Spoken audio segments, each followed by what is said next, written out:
Welcome back to the Big Read 2025 and the book of Deuteronomy. We are working our way all the way through this book and only a few more days in the book of Deuteronomy. So let's look at today's schedule.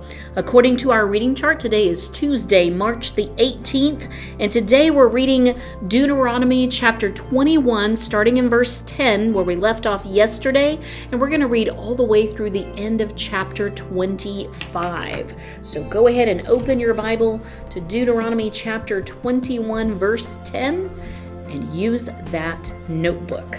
Are you ready? Let's get started. Deuteronomy 21, starting at verse 10.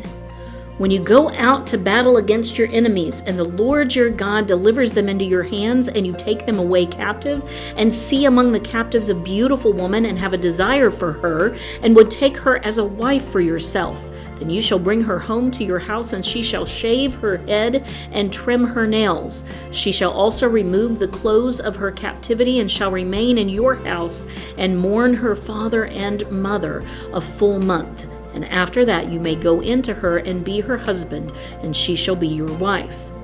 It shall be, if you are not pleased with her, then you shall let her go wherever she wishes, but you shall certainly not sell her for money. You shall not mistreat her, because you have humbled her.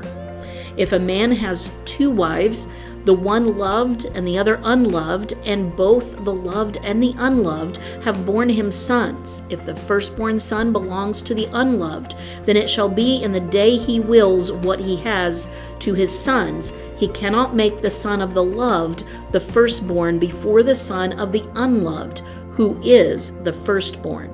But he shall acknowledge the firstborn, the son of the unloved, by giving him a double portion of all that he has, for he is the beginning of his strength. To him belongs the right of the firstborn. If any man has a stubborn and rebellious son who will not obey his father or his mother, and when they chastise him, he will not even listen to them, then his father and his mother shall seize him and bring him out to the elders of his city at the gateway of his hometown. They shall say to the elders of his city, "This son of ours is stubborn and rebellious. He will not obey us. He is a glutton and a drunkard." Then all the many men of the city shall stone him to death, so that you shall remove the evil from your midst, and all Israel will hear of it and fear. If a man has committed a sin worthy of death, and he is put to death, and you hang him on a tree, his corpse shall not hang all night on the tree, but you shall surely bury him on the same day, for he who is hanged is accursed of God, so that you do not defile your land, which the Lord your God gives you as an inheritance. Chapter 22. You shall not see your countryman's ox or his sheep straying away, and pay no attention to them. You shall certainly bring them back to your countryman. If your countryman is not near you, or if you do not know him, then you shall bring it home to your house, and it shall remain with you until your countryman looks for it. Then you shall restore it to him. Thus you shall do with his donkey. You shall do the same with his garment, and you shall do likewise with anything lost by your countryman, which he has lost and you have found. You are not allowed to neglect them. You shall not see your countryman's donkey or his ox fallen down on the way, and pay no attention to them. You shall certainly help him to raise them up. A woman shall not wear man's clothing, nor shall a man put on a woman's clothing, for whoever does these things is an abomination to the Lord your God. If you happen to come upon a bird's nest along the way, in any tree or on the ground with young ones or eggs, and the mother sitting on the young or on the eggs, you shall not take the mother with the young. You shall certainly let the mother go, but the young you may take for yourselves, in order that it may be well with you, and that you may prolong your days. When you build a new house, you shall make a parapet for your roof, so that you will not bring blood guilt on your house if anyone falls from it. You shall not sow your vineyard with two kinds of seed, or all the produce of the seed which you have sown, and the increase of the vineyard will become defiled. You shall not plow with an ox and a donkey together. You shall not wear a material mixed of wool and linen together.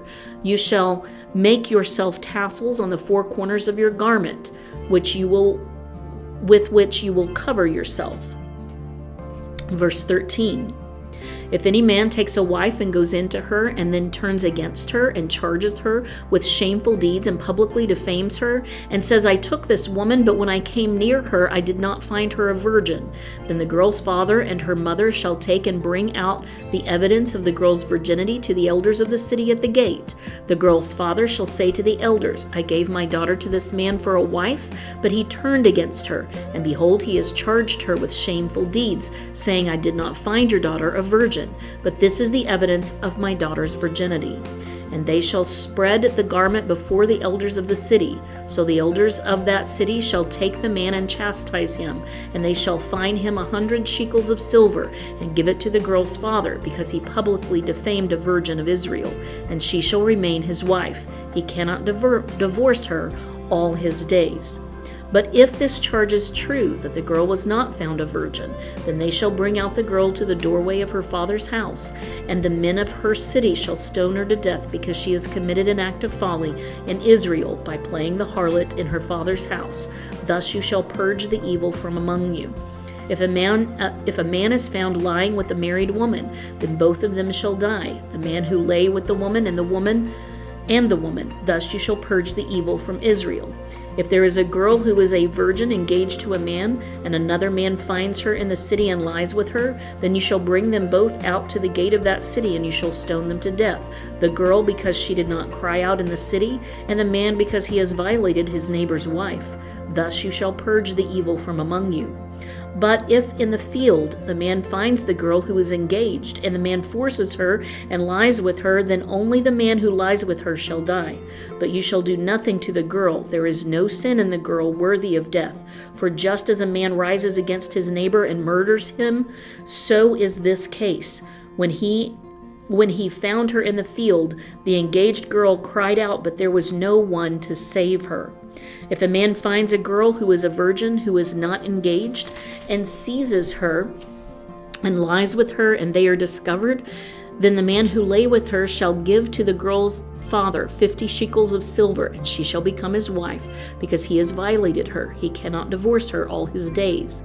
A man shall not take his father's wife, so that he will not uncover his father's skirt. Chapter 23. No one who is emasculated or has his male organ cut off shall enter the assembly of the Lord. No one of illegitimate birth shall enter the assembly of the Lord. None of his descendants, even to the 10th generation, shall enter the assembly of the Lord. No Ammonite or Moabite shall enter the assembly of the Lord. None of their descendants, even to the 10th generation, shall ever enter the assembly of the Lord, because they did not meet you with food and water on the way when you came out of Egypt, and because they hired against you Balaam, the son of Beor, from Pethor of Mesopotamia, to curse you. Nevertheless, the Lord your God was not willing to listen to Balaam, but the Lord your God turned the curse into a blessing for you, because the Lord your God loves you. You shall never seek their peace or their prosperity all your days. You shall not detest an Edomite, for he is your brother. You shall not detest an Egyptian, because you were an alien in his land. The sons of the 3rd generation who are born to them may enter the assembly of the Lord. When you go out as an army against your enemies, you shall keep yourself from every evil thing. If there is among you any man who is unclean because of a nocturnal emission, then he must go outside the camp. He may not re-enter the camp. But it shall be when the evening approaches, he shall bathe himself with water, and at sundown he may re-enter the camp. You shall also have a place outside the camp, and go out there, and you shall have a spade among your tools, and it shall be when you sit down outside, you shall dig with it, and shall turn to cover up your excrement. Since the Lord your God walks in the midst of your camp to deliver you and to defeat your enemies before you, therefore your camp must be holy, and he must not see anything indecent among you, or he will turn away from you. You shall not hand over to his master a slave who has escaped from his master to you. He shall live with you in your midst, in the place which he shall choose in one of your towns where it pleases him. You shall not mistreat him. None of the daughters of Israel shall be a cult prostitute, nor shall any of the sons of Israel be a cult prostitute. You shall not bring the hire of a harlot or the wages of a dog into the house of the Lord your God for any votive offering, for both of these are an abomination to the Lord your God. You shall not charge interest to your countrymen, interest on money, food, or anything that may be loaned at interest. You may charge interest to a foreigner, but to your countrymen you shall not charge interest, so that the Lord your God may bless you in all that you undertake in the land which you are about to enter to possess. When you make a vow to the Lord your God, you shall not delay to pay it, for it would be sin in you, and the Lord your God will surely require it of you. However, if you refrain from vowing, it would not be sin in you. You shall be careful to perform what goes out from your lips, just as you have voluntarily vowed to the Lord your God what you have promised. When you enter your neighbor's vineyard, then you may eat grapes until you are fully satisfied, but you shall not put any in your basket. When you enter your neighbor's standing grain, then you may pluck the heads with your hand, but you shall not wield a sickle in your neighbor's standing grain. Chapter 24. When a man takes a wife and marries her, and it happens that she finds no favor in his eyes because he has found some indecency in her, and he writes her a certificate of divorce and puts it in her hand and sends her out from his house, and she leaves his house and goes and becomes another man's wife. And if the latter husband turns against her and writes her a certificate of divorce and puts it in her hand and sends her out of his house, or if the latter husband dies who took her to be his wife, then her former husband who sent her away is not allowed to take her again to be his wife, since she has been defiled. For that is an abomination before the Lord, and you shall not bring sin on the land which the Lord your God gives you as an inheritance. When a man takes a new wife, he shall not go out with an army, nor be charged with any duty. He shall be free at home 1 year, and shall give happiness to his wife whom he has taken. Verse 6. No one shall take a hand mill or an upper millstone in pledge, for he would be taking a life in pledge. If a man is caught kidnapping any of his countrymen of the sons of Israel, and he deals with him violently or sells him, then that thief shall die. So you shall purge the evil from among you. Be careful against an infection of leprosy, that you diligently observe and do according to all that the Levitical priests teach you, as I have commanded them. So you shall be careful to do. Remember what the Lord your God did to Miriam on the way as you came out of Egypt. When you make your neighbor a loan of any sort, you shall not enter his house to take his pledge. You shall remain outside, and the man to whom you make the loan shall bring the pledge out to you. If he is a poor man, you shall not sleep with his pledge. When the sun goes down, you shall surely return the pledge to him, that he may sleep in his cloak and bless you, and it will be righteousness for you before the Lord your God. You shall not oppress a hired servant who is poor and needy, whether he is one of your countrymen or one of your aliens who is in your land, in your towns. You shall give him his wages on his day before the sun sets, for he is poor and sets his heart on it, so that he will not cry out against you to the Lord, and it become a sin in you. Fathers shall not be put to death for their sons, nor sons be put to death for their fathers. Everyone shall be put to death for his own sin. You shall not pervert the justice due an alien or an orphan, nor take a widow's garment in pledge.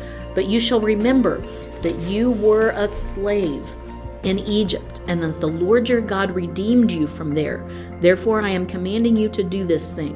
When you reap your harvest in your field and have forgotten a sheaf in the field, you shall not go back to get it. It shall be for the alien, for the orphan, and for the widow, in order that the Lord your God may bless you in all the work of your hands. When you beat your olive tree, you shall not go over to the boughs again. It shall be for the alien and the orphan, and for the widow. When you gather the grapes of your vineyard, you shall not go over it again. It shall be for the alien, for the orphan, and for the widow. You shall remember that you were a slave in the land of Egypt. Therefore I am commanding you to do this thing. Chapter 25. If there is a dispute between men, and they go to court, and the judges decide their case, and they justify the righteous and condemn the wicked, then it shall be If the wicked man deserves to be beaten, the judge shall then make him lie down and be beaten in his presence with a number of stripes according to his guilt. He may beat him 40 times, but no more, so that he does not beat him with many more stripes than these, and your brother is not degraded in your eyes. You shall not muzzle the ox while he is threshing. When brothers live together and one of them dies and has no son, the wife of the deceased shall not be married outside the family to a strange man. Her husband's brother shall go into her and take her to himself as wife, and perform the duty of a husband's brother to her.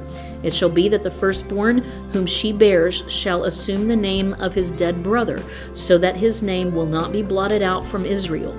But if the man does not desire to take his brother's wife, then his brother's wife shall go up to the gate of the elders and say, My husband's brother refuses to establish a name for his brother in Israel.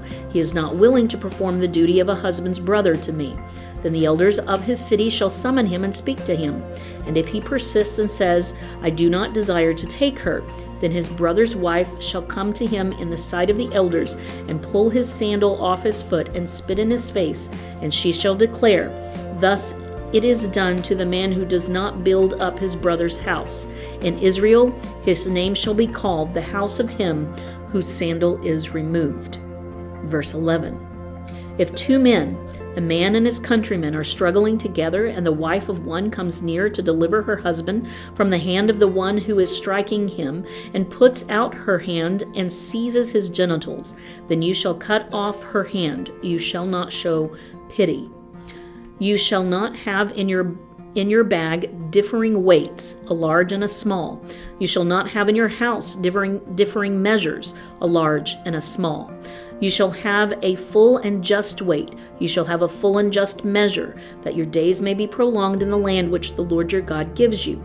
For everyone who does these things, everyone who acts unjustly, is an abomination to the Lord your God. Remember what Amalek did to you along the way when you came out from Egypt, how he met you along the way and attacked among you all the stragglers at your rear when you were faint and weary, and he did not fear God. Therefore it shall come about when the Lord your God has given you rest from all your surrounding enemies in the land which the Lord your God gives you as an inheritance to possess, you shall blot out the memory of Amalek from under heaven. You must not forget. And that is our reading for today. The Lord is reminding them of what he has done for them, but he's also being very specific about how they are to treat one another, for they are to live differently than all of the peoples around them in the way that they obey the commands of their God, and also in the way that they treat one another. Many of these things are specifically so that they can live in peace, but also so that they can live a healthy life, unlike some of the tribes around them. Let's meet back here tomorrow and continue with the story. God bless you.